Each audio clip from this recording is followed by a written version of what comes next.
My name is Caleb Morrison. I am 34 years old, and I work as a logistics coordinator for a regional shipping company in Charlotte, North Carolina. My job is to make sure things arrive where they are supposed to, on time, undamaged, and accounted for. I track shipments. I trace missing packages. I follow the paper trail until I find exactly where something went wrong and exactly who was responsible. It turns out that skill transfers well outside of work.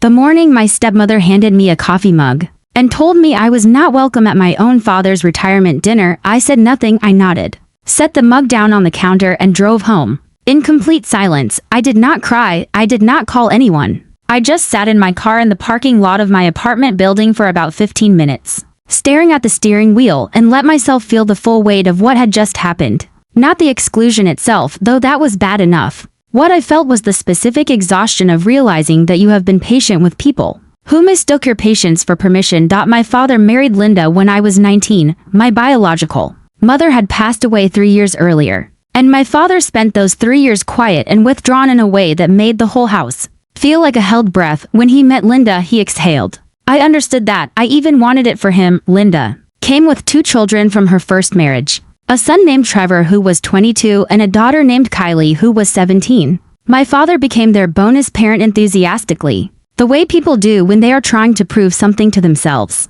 He showed up to Trevor's recreational soccer games with a folding chair and snacks. He helped Kylie study for her real estate license exam. He called them his kids at family gatherings before the ink on the marriage certificate had dried. I told myself it did not bother me because I was nearly an adult and did not need parenting anymore. But needing something and wanting it are different things, and I had stopped letting myself want it long before I admitted that to anyone. Linda was never cruel to me in ways that made scenes. She was the kind of person who managed exclusion quietly, with plausible deniability built in. She forgot to mention family dinners until after they happened. She planned birthday celebrations for Trevor and Kylie with invitations and decorations, and my father's full attention. And when my own birthday arrived, she would leave a card on the kitchen counter and say she had not known what I wanted. She talked about her children's futures with the specific pride of someone who had already decided what those futures looked like. And she talked about mine with a polite vagueness that communicated, without ever saying it directly, that my future was not really part of the family plan. Over the years, I had still shown up. That was what I did. I showed up to holidays even when I felt like furniture. I transferred money when my father called and said Linda's car needed urgent repairs and things were tight that month. I co-signed a lease for Trevor when he was 26 and could not qualify on his own, because my father sat across from me at a diner and said it would mean the world to the family.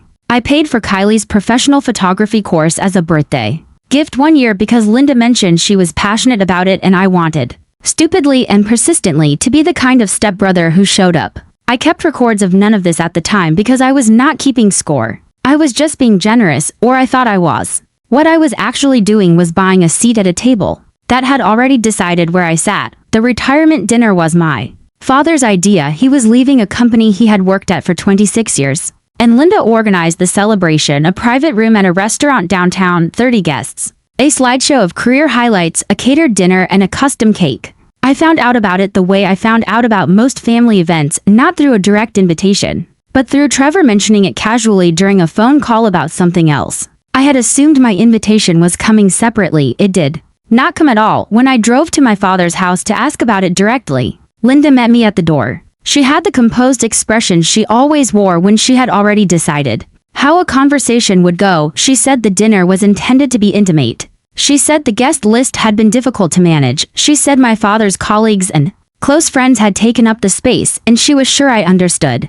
Then she handed me the coffee and smiled and said my father would call me the next day to catch up. I drove home. I sat in my car. And then, instead of calling my father and absorbing his awkward non-explanation, I opened my laptop and did something I had never done before. I made a list, not out of anger, not to build a case, just because I needed to see it clearly. Every transfer I had made to my father's account in the last 5 years. Every expense I had covered when the family called it a temporary situation. The co-signed lease for Trevor, which still had 8 months remaining, the photography course, the car repair, a medical bill for Linda 2 years ago when my father said insurance had not processed in time, a loan for a home appliance that was never repaid. By the time I finished the list, the number at the bottom was $23,400.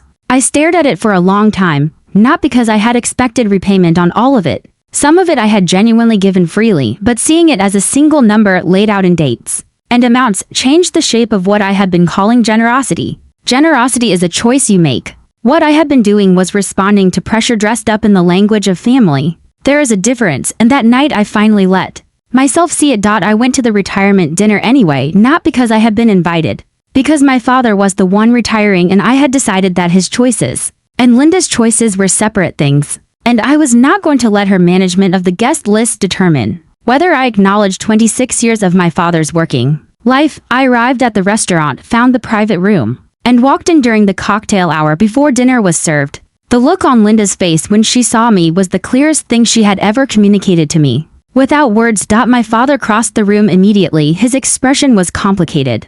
The specific complication of a man who loves two people who do not love each other and has spent years hoping nobody would make him choose. He hugged me. He said he was glad I came. He said we would talk. I said okay. Then I shook hands with his colleagues and made conversation and ate the catered salmon and watched the slideshow and applauded when the room applauded, and I did not make a scene because the dinner was not the moment and my father's retirement was not the arena. The moment came 3 days later when my father called to talk. He started with the soft voice he used when he knew he had done something he could not quite defend. He said Linda had been overwhelmed with the planning. He said the guest list had genuinely been tight. He said he hoped I was not upset. I told him I was not upset about the dinner. I was thinking about something else. He asked what. I told him I wanted to talk about the co-signed lease. He went quiet in the particular way that means a person has been caught off guard but is quickly calculating how to respond. I told him Trevor had missed to rent payments in the past for months, and as the co-signer,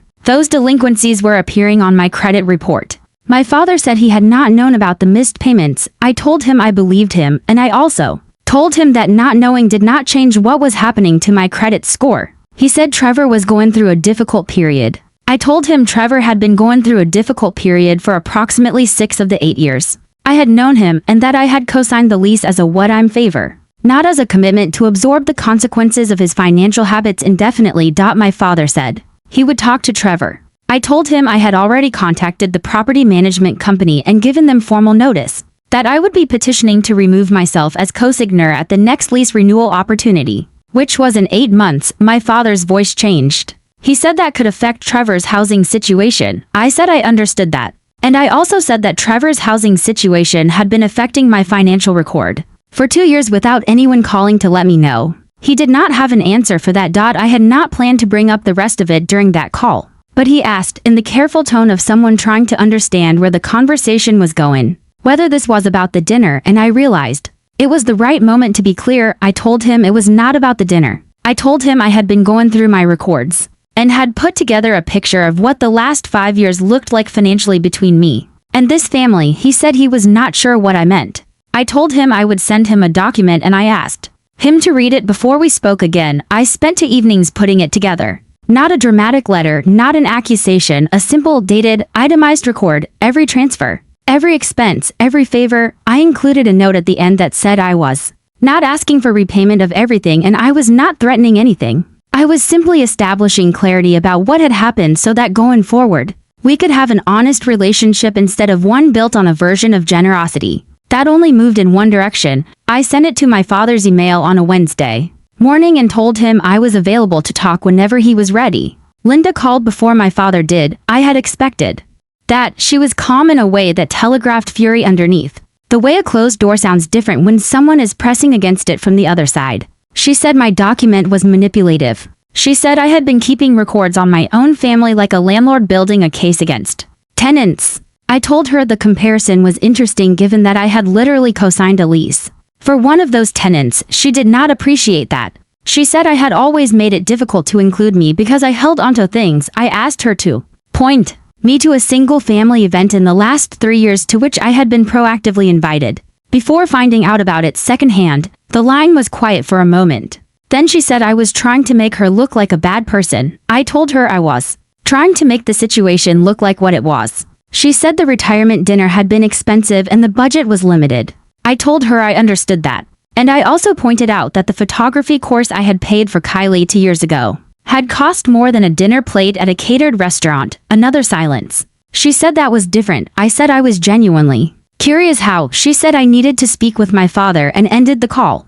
My father and I met at a coffee shop near his office the following Saturday. He brought the printed document I had sent him, which told me he had read it more than once. He sat down and looked tired in the way that has nothing to do with sleep. He said he had not realized the total was that large. I told him I had not realized it either until I wrote it down. He said some of the amounts he remembered differently. I told him I had bank records for all of it and I was not asking him to dispute the numbers. I was asking him to look at the pattern. He looked at the paper for a long time. Then he said something I had not expected. He said he thought I gave because I wanted to. I told him that was true in the beginning. I told him generosity feels different when the people receiving it never acknowledge it, never reciprocate it, and eventually plan a party and forget to invite you. His jaw tightened. He said Linda had been managing a lot. I told him I knew that. I told him I was not asking him to choose between me and Linda. I was asking him to see me as clearly as he saw her children. That sentence sat on the table between us for a while. He looked out the window. I waited. When he looked back, his eyes were wet in the controlled way of someone who does not cry easily and refuses to start in public. He said he had not meant to make me feel invisible. I told him intention and impact were two different things and I needed him to understand the impact. Even if the intention was never unkind, he did not fix everything in that conversation. He was not built for fast repair, but he said he would talk to Trevor about the lease payments and he said he would speak with Linda. And he said he wanted to try to do things differently. I told him I wanted that too.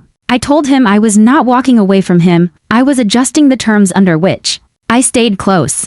He nodded slowly like a man absorbing something that would take a while to settle. Trevor called me 2 weeks later and left a voicemail that was technically an apology, but mostly a justification. He said things had been hard. He said he had not thought about the co-signing implications. He said he hoped we could move forward. I called him back and said I accepted the apology. And I also said the co-signing arrangement would end at the next renewal, and he should begin preparing for that. He was not happy about it. That was not my problem to solve. Kylie sent me a text out of nowhere about a month later. She said she had found out about the photography course and that she had always assumed it came from her mother. She said thank you, which was more than I had expected from anyone in that house. I told her she was welcome and that I hoped she was still using the skills. She sent me 3 photos she had taken recently. They were genuinely good. I told her so. Linda has not reached out. I do not expect she will. My father calls more often. Now, not perfectly, not with the ease of a relationship that has never been complicated,